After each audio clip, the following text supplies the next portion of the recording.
உலக புகழ்பெற்ற சுற்றுலா தலமான கன்னியாகுமரியில் புத்தாண்டை கொண்டாடும் வகையில் அதிக அளவிலான சுற்றுலா பயணிகள் குவிந்து வருகின்றனர். இதுகுறித்து எமது செய்தியாளர் பிரசாத் வழங்கிய தகவல்களை கேட்கலாம். சர்வதேச சுற்றுலா தலமான கன்னியாகுமரியில் புத்தாண்டையொட்டி ஆயிரக்கணக்கான சுற்றுலா பயணிகள் திரண்டிருக்கின்றார்கள். நேற்று ஆண்டினுடைய கடைசி நாள் என்பதால் அதிக அளவில் சுற்றுலா பயணிகள் காணப்பட்டார்கள்.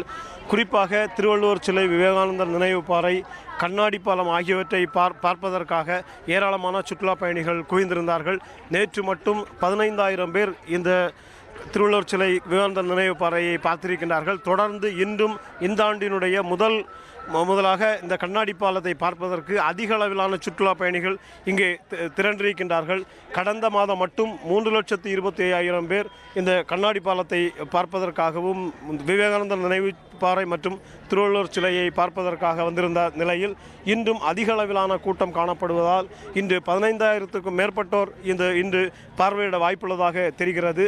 இன்று அதிகாலை ஒரு 6 மணி முதலே பூம்புகார் கப்பல் போக்குவரத்து கழகத்தினுடைய அந்த படகு குழாமில் நீண்ட வரிசையில் காத்திருந்த சுற்றுலா பயணிகள் தற்போது படகு மூலமாக செல்ல துவங்கியிருக்கின்றார்கள்.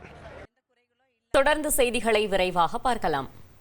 1,25,00,000 மனங்களை வென்ற தந்தி டிவி யூடியூப் சேனல். தவிர்க்க முடியாத தம்ப்நெயில்ஸ், கலக்கலான கான்டென்ட்ஸ். நீங்களும் இந்த குடும்பத்தில் இணைய இப்பவே சப்ஸ்கிரைப் பண்ணுங்க. அசுரபலம் கொண்ட எங்கள் டிஜிட்டல் கரங்களில் உங்கள் விளம்பரங்களை சேர்க்க வாட்ஸ்அப் பண்ணுங்க.